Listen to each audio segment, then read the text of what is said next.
నిన్న మా నాయకుడు వైఎస్ఆర్ కాంగ్రెస్ పార్టీ అధ్యక్షుడు జగన్మోహన్ రెడ్డి గారు వినాయకుడి పండగ సందర్భంగా వినాయక చవితి సందర్భంగా భక్తి శ్రద్ధలతో వినాయకుడికి పూజలు చేసి ఈ రాష్ట్రంలో ఉన్నటువంటి ప్రజలందరూ కూడా ఈ రాష్ట్రంలో ఉన్నటువంటి మహిళలు, రైతులు, విద్యార్థులు, ఉద్యోగస్తులు, సమస్త జనావళి అందరూ కూడా సుఖ సంతోషాలతో ఉండాలని, పాడి పంటలు పండాలని చెప్పని, ఎటువంటి విఘ్నాలు కలగకూడదని చెప్పని వినాయకుడి ప్రత్యేకమైనటువంటి పూజా కార్యక్రమంలో నిన్న పాల్గొన్న తర్వాత చంద్రబాబు నాయుడు గారు పండగలను కూడా రాజకీయాలకు వాడుకోవడం చంద్రబాబు నాయుడు గారికి అలవాటే. తన రాజకీయ అవసరాల కోసం కొన్ని సందర్భాల్లో హిందూవాదిలా, కొన్ని సందర్భాల్లో లౌకికవాదిలా నటించడం అనేది ఆయనకి రెగ్యులర్గా ఉన్నటువంటి అలవాటు. ఎన్టీ రామారావు గారికి వెన్నుపోటు పొడిచిన తర్వాత చంద్రబాబు గారు మార్చినటువంటి రంగులు ఎన్నెన్నో మనం చూస్తానన్నాం, రాష్ట్ర ప్రజలందరూ కూడా గమనిస్తూనే ఉన్నారు. కానీ వైఎస్ఆర్ కాంగ్రెస్ పార్టీ ఎప్పుడూ కూడా ఒకే పద్ధతిలో ఈ రాష్ట్రంలో ఆధ్యాత్మిక శోభ వర్ధిల్లాలని, దాని ద్వారా మానవత్వం వర్ధిల్లుతుందని గట్టిగా నమ్మినటువంటి పార్టీ వైఎస్ఆర్ కాంగ్రెస్ పార్టీ. మా పార్టీ నాయకుడు కూడా అదే సిద్ధాంతాన్ని బలంగా నమ్ముతారు, విశ్వసిస్తారు. ఉదయం జగన్మోహన్ రెడ్డి గారు ఉత్సవాల్లో వినాయకుడికి పూజలు చేసిన తర్వాత ఆగమేఘాల మీద సాయంత్రానికే చంద్రబాబు నాయుడు గారి షెడ్యూల్లో లేకపోయినప్పటికీ కూడా భవానీపురంలో ఉన్నటువంటి లేబర్ కాలనీలోకి వినాయకుడికి సంబంధించినటువంటి కార్యక్రమంలో పాల్గొనడం జరిగింది. ఆయన ఆ కార్యక్రమంలో పాల్గొనడంలో మాకు ఎటువంటి అభ్యంతరం లేదు. కానీ దేవుడు సాక్షిగా ఆయన మాట్లాడినటువంటి, చేసినటువంటి వ్యాఖ్యలపైనే మా అభ్యంతరం కూడా ఉంది. కానీ ఈ సందర్భంలో మేము అడుగుతాను, ఎందుకుని మీరు అంత హడావుడిగా, భయంగా అప్పటికప్పుడు వెళ్లాల్సి వచ్చిందో కూడా సమాధానం చెప్పాల్సినటువంటి అవసరం ఉంది. దేవుడి దగ్గరకు వెళ్ళినప్పుడు కూడా చంద్రబాబు నాయుడు గారు కళ్ళార్పకుండా అబద్ధాలు చెప్పగలరు అని మరొకసారి నిన్న ఆయన మాట్లాడినటువంటి మాటలు, చిమ్మినటువంటి విషయం మా నాయకుడి మీద, మా ప్రభుత్వం మీద నిందలు చూస్తే అర్థమవుతుంది. దేవుడు కొలువై ఉన్నటువంటి మండపంలో కూడా రాజకీయ ప్రసంగం చేయడానికి సబబుగా ఉందా, పద్ధతిగా ఉందా? అలాగే మీరు మాట్లాడినటువంటి మాటలు, అబద్ధాలు ప్రజలందరూ కూడా చూస్తున్నారని మీరు ఒక్క క్షణమైనా అనుకుంటారా? అలాగే విష ప్రచారాలు చేయడానికి కూడా పండగ పూట నోరెలా వచ్చిందని చెప్పని వైఎస్ఆర్ కాంగ్రెస్ పార్టీ అడుగుతా ఉంది. ఎందుకు అంటున్నామంటే, భగవంతుడిని భక్తి శ్రద్ధలతో వేడుకోవడానికి వెళ్ళారా, లేక రాజకీయ ఆరోపణలు, తప్పుడు ప్రచారాలు చేయడానికి ఆ ప్రాంగణానికి వెళ్ళారా అని చెప్పనేది ఒక డౌట్ వస్తూ ఉంది. వైఎస్ఆర్సీపీ హయాంలో 5 ఏళ్ల పాటు అద్భుతంగా ఆధ్యాత్మిక శోభ వెల్లివిరిసింది. ఘనంగా 5 సంవత్సరాలు రాష్ట్ర వ్యాప్తంగా ఎక్కడా కూడా వినాయక చవితికి సంబంధించినటువంటి కార్యక్రమాలకి ఎక్కడా కూడా చిన్న ఆటంకం కూడా లేకుండా ఆ రోజు మా ప్రభుత్వం సింగిల్ విండో సిస్టమ్ తీసుకొచ్చింది. గతంలో ఎప్పుడూ లేనటువంటి సింగిల్ విండో సిస్టమ్ ద్వారా వివిధ శాఖలకు సంబంధించినటువంటి వాళ్ళందరి దగ్గర అనుమతులు తీసుకోవటం ఇలాంటి పండగల సందర్భంలో కష్టతరం అయిపోతుంది, సంక్లిష్టమైపోతుందనే ఉద్దేశంతో సింగిల్ విండో సిస్టమ్ తీసుకొచ్చి అందరూ ఒక చోట అప్లై చేస్తే వాళ్ళందరికీ కూడా అనుమతులు ఇచ్చినటువంటి పరిస్థితిని మనం 5 సంవత్సరాల్లో ఈ రాష్ట్ర ప్రజలందరూ కూడా తెలిసినటువంటి విషయమే. ఎక్కడ కూడా ఎటువంటి ఇబ్బంది జరగలేదని. కానీ మీరు వచ్చిన తర్వాత మా విధానాన్నే అమలు చేస్తూ మీరు ఈరోజు గత ప్రభుత్వం మీద నిందలు మోపటం, కానీ మీరు వచ్చిన తర్వాత ఈ రాష్ట్రంలో పెరిగినటువంటి నిత్యావసర సరుకులు కానివ్వండి, అలాగే ఇచ్చినటువంటి కరెంటు షాకులు కానివ్వండి, పీకేసినటువంటి ఉద్యోగాలు కానివ్వండి, రద్దు చేసినటువంటి సంక్షేమ కార్యక్రమాలు కానివ్వండి, ప్రతి కుటుంబం కూడా ఇబ్బంది పడుతోంది. పండుగ వేళ ప్రజలందరూ కూడా తమ కష్టాలని భగవంతుడికి నివేదించుకోవాలని అనుకుంటారు. దాంతోపాటు మిమ్మల్ని గద్దె దింపాలి అని చెప్పని కూడా నిన్న ప్రజలందరూ కూడా వేడుకున్నారు. ఈ రాష్ట్రానికి పట్టినటువంటి ఈ ప్రభుత్వము మీ పార్టీ ఒక విఘ్నం అని చెప్పని ఈ రాష్ట్రానికి మీ వల్ల వచ్చినటువంటి ఇబ్బందులు తొలగిపోవాలి అని చెప్పని కూడా అందరూ కూడా వేడుకున్నటువంటి పరిస్థితి మనం నిన్న చూసాం. అవి గొప్ప విషయం ఏంటంటే ఈ రాష్ట్ర ప్రజల మీద చంద్రబాబు నాయుడు గారి ప్రభుత్వం వచ్చిన తర్వాత ఇప్పటి వరకు 19,000 కోట్ల రూపాయల కరెంటు ఛార్జీల్ని భారాలని ప్రజల మీద మోపడం జరిగింది. ఆ 19,000 కోట్ల రూపాయలు ప్రజలందరూ కూడా అల్లాడిపోతూ ఉంటే, ఇబ్బందులు పడుతూ ఉంటే, కష్టాలు పడుతూ ఉంటే వినాయకుడి యొక్క పందిళ్ళకి ఫ్రీ పవర్ ఇచ్చాము అని చెప్పని దాన్ని పదే పదే వల్లెవేయటం చూస్తూ ఉంటే 19,000 కోట్ల భారాలు బడ్జెట్ మోపడం ఎక్కడ 30 కోట్ల రూపాయలు కూడా అవుతుందో లేదో తెలియదు. ఎందుకంటే మీరు ఇస్తున్నటువంటి సౌకర్యాన్ని, మీరు చెప్పినటువంటి పదే పదే చెప్తున్నటువంటి దాన్ని ఈ పందిళ్లకు సంబంధించినటువంటి ఇప్పటి వరకు అసలు ఎంతమందికి ఇచ్చారు, ఎంతమంది కరెంటు వాడుకుంటున్నారో ఒకసారి ఆంధ్ర రాష్ట్ర ప్రజలకు చెప్పగలరా? మేమేమంటున్నామంటే ఒక నినాదం కాదు, ఒక విధానం కావాలి. అది ప్రతి పందిరికి కూడా కరెంటు తీసుకోవాలంటే 1000 రూపాయలు పైబడి వైర్ కావాల్సిన అవసరం ఉంది. కొంతమంది మీ చుట్టూ తిరగలేక డైరెక్ట్గా వాళ్ళ సొంత మీటర్ ఉన్నటువంటి ద్వారానే కరెంటు తీసుకుని పందిళ్లు వేసుకున్నటువంటి పరిస్థితి చూస్తా ఉన్నాం. అవన్నీ వదిలేసి 30 కోట్లు అవుతుంది ఇచ్చేసానని చెప్పని 19,000 కోట్ల రూపాయల భారాన్ని ప్రజల మీద మోపినటువంటి మీ గురించి ఆంధ్ర రాష్ట్ర ప్రజలేమనుకుంటున్నారో ఒకసారి తెలుసుకోండి. అలాగే మీరు నిన్న వచ్చినటువంటి సంబంధించినటువంటి అక్కడ మాట్లాడుతూ మళ్ళీ ఆగిపోయి మైకు ప్రసంగం ముగించిన తర్వాత మళ్ళీ మైక్ తీసుకుని మా ప్రభుత్వం మీద నిందలు మోపారు.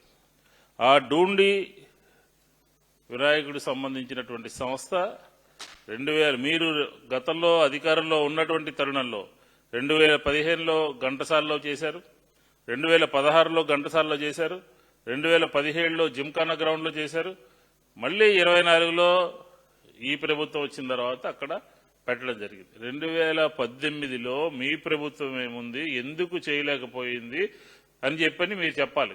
మీరు 5 సంవత్సరాలు వీళ్ళకి అనుమతులు ఇవ్వలేదు, వీళ్ళు చేయలేకపోయారు. మేమే విజయవాడ నగరంలో 800 వినాయకుడికి సంబంధించినటువంటి ఉత్సవాలు చేసినటువంటి సంస్థలు పందిళ్ళకి మా ప్రభుత్వంలో క్రమం తప్పకుండా 5 సంవత్సరాలు వాళ్ళందరూ కూడా అనుమతులు తీసుకుని బ్రహ్మాండంగా అన్ని శాఖలు కూడా దగ్గరుండి, ఎలక్ట్రిసిటీ, రెవెన్యూ, పోలీస్ అందరూ కూడా దగ్గరుండి మా హయాంలో చేసినటువంటి పరిస్థితి.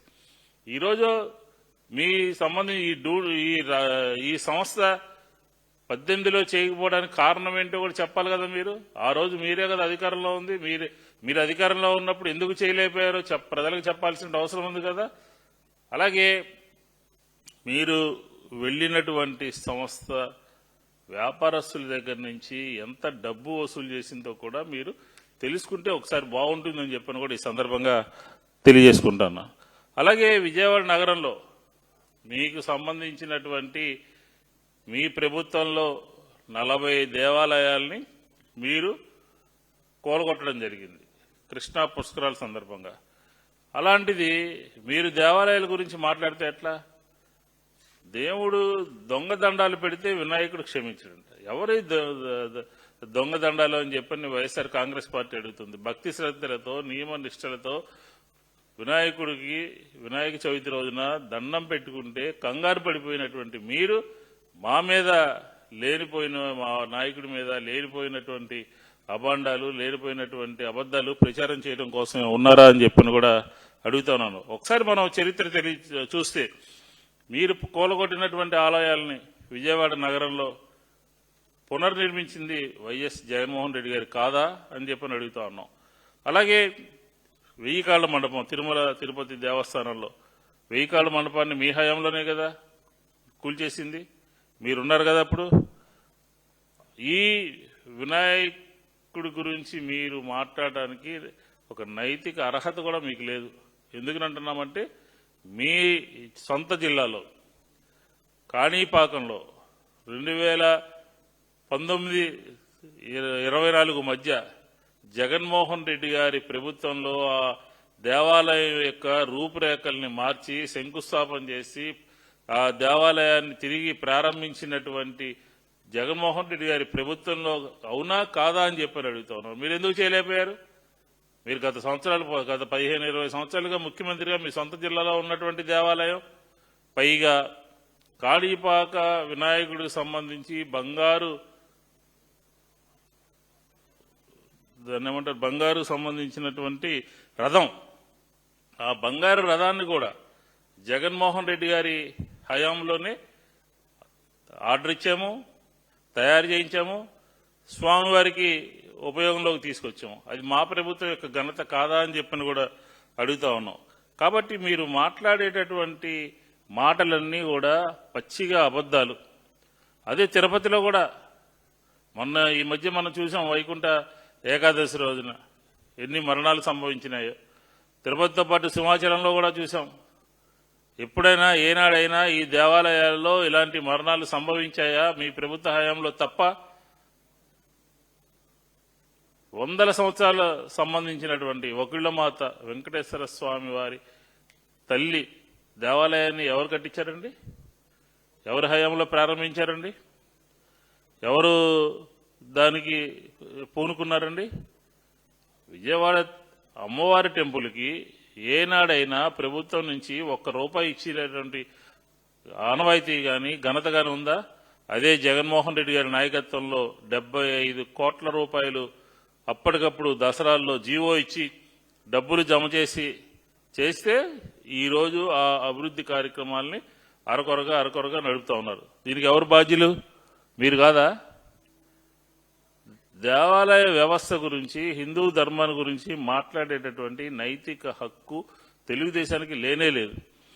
ఎందుకంటున్నామంటే ఇక్కడ అమరావతిలోనే వెంకటేశ్వర స్వామి దేవస్థానం జగన్మోహన్ రెడ్డి గారి హయాంలోనే దాన్ని పూర్తి చేసి ఈరోజు భక్తులందరూ కూడా వెళ్తున్నారనంటే జగన్మోహన్ రెడ్డి గారు ఆలోచనతో త్వరితగతిన పూర్తి చేయాలి అని చెప్పి పూర్తి చేసినటువంటి పరిస్థితి మనం చూస్తా ఉన్నాం. ఇలాగా హిందూ ధర్మం గురించి జగన్మోహన్ రెడ్డి గారి ప్రభుత్వం తీసుకున్నటువంటి చర్యల్లో అత్యంత విలువైనటువంటివి. ఉదాహరణకి ప్రకాశం బ్యారేజీ పక్కన జగన్మోహన్ రెడ్డి గారు అధికారంలో ఉన్నప్పుడు చిన్నజీయర్ స్వామి వారికి ఇంద్రకీలాద్రి అని చెప్పని ఒక కొండని ఆ సంస్థకి ఇవ్వడం ద్వారా ఈరోజు ఇంద్రకీలాద్రి కూడా వైభవంగా స్వామివారి కార్యక్రమాలన్నీ కూడా ఎల్లప్పుడూ కూడా జరుగుతూ ఉన్నాయి. హిందూ ధర్మాన్ని కాపాడటం అంటే భక్తుల యొక్క మనోభావాల్ని కాపాడటము, పెద్దల యొక్క వాళ్ళ యొక్క అనుకున్నటువంటి కార్యక్రమాల్ని నెరవేర్చడం.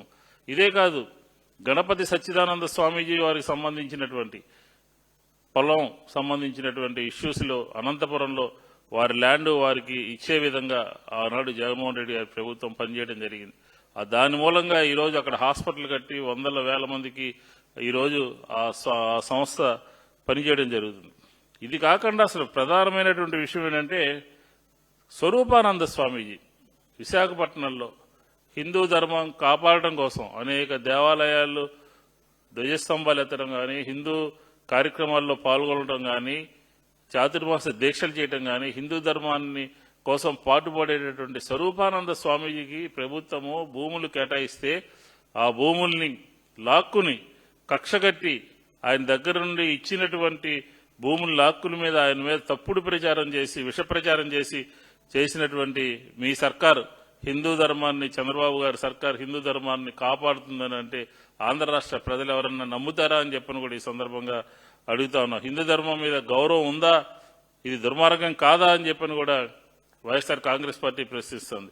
ఎందుకంటున్నామంటే అదే విశాఖపట్నంలో ఊరు పేరు లేనటువంటి అనేక కంపెనీలకి వందల వేల ఎకరాలు ఇచ్చినటువంటి లూలు కంపెనీకి, ఉర్సా కంపెనీ లాంటి కంపెనీలకి మీరు అనేక వందల వేల ఎకరాలు రూపాయికి 99 పైసలకి ఇచ్చినటువంటి పరిస్థితి చూసాం. కానీ హిందూ ధర్మాన్ని నడిపేటటువంటి స్వామీజీ మీద కక్ష కట్టి దుర్మార్గంగా చేసినటువంటిది ఆంధ్ర రాష్ట్ర ప్రజలందరూ కూడా మర్చిపోతారా అని చెప్పని కూడా ఈ సందర్భంగా నేను అడుగుతా ఉన్నాను. కాబట్టి మీరు నిన్న విజయవాడలో వినాయక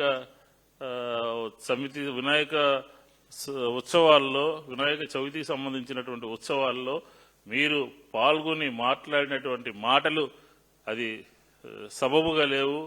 ఈ ప్రజలందరూ కూడా మీ మాటలను గమనిస్తా ఉన్నారు.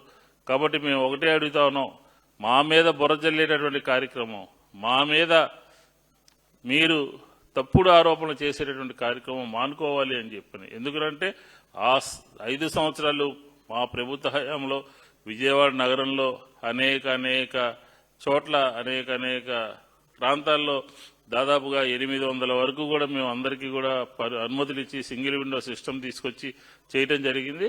మీ ప్రభుత్వం ఉండగానే మీకు చెప్పినటువంటి వారు 5 సంవత్సరాలు అనుమతులు ఇవ్వలేదని చెప్పినటువంటి వారి మాటలు మీరు మాట్లాడినది వెనక్కి తీసుకోవాలి. దాన్ని తీవ్రంగా ఖండిస్తా ఉన్నాం. 2018లో మీ ప్రభుత్వం ఉంది, ఆ సంస్థ ఎందుకు చేయలేదో ప్రజలకు చెప్పాల్సినటువంటి అవసరం ఉన్నది అని చెప్తాను. ఈ సందర్భంగానే బుడమేరు గురించి రేపు 1వ తారీఖు సంవత్సర కాలం అవుతుంది. ప్రజలందరూ కూడా అనేక ఇబ్బందులు పడితే బుడమేరు మీద చర్యలు తీసుకోబోతున్నాను. ఏం చర్యలు చేశారు? బుడమేరు వరద వచ్చిన తర్వాత విజయవాడ నగర ప్రజలకు సంబంధించినటువంటి రక్షించడంలో కానీ దానికి సంబంధించినటువంటి చర్యలు ఏం తీసుకున్నారో ఆంధ్ర రాష్ట్ర ప్రజలకు మీరు స్పష్టంగా చెప్పాలి అని చెప్పని, మీ ప్రభుత్వము పూర్తిగా వైఫల్యం చెందింది అని చెప్పని కూడా ఈ సందర్భంగా మనవి చేసుకుంటూ, నిన్న పండగ రోజున మీరు మా ప్రభుత్వం మీద లేకపోతే జగన్మోహన్ రెడ్డి గారి మీద వినాయకుడు దొంగదండాలు పెడితే వినాయకుడు క్షమించుడు అని చెప్పినటువంటి మాటల్ని తీవ్రంగా ఖండిస్తూ ఈ రాష్ట్రంలో హిందూ ధర్మాన్ని, దేవాలయాల పరిరక్షణని, అలాగే అర్చక స్వాముల యొక్క పరిరక్షణని వైఎస్ఆర్ కాంగ్రెస్ పార్టీ ఎప్పుడు కూడా ముందుకు తీసుకెళ్తాము అని చెప్పని కూడా ఈ సందర్భంగా తెలియజేసుకుంటారు.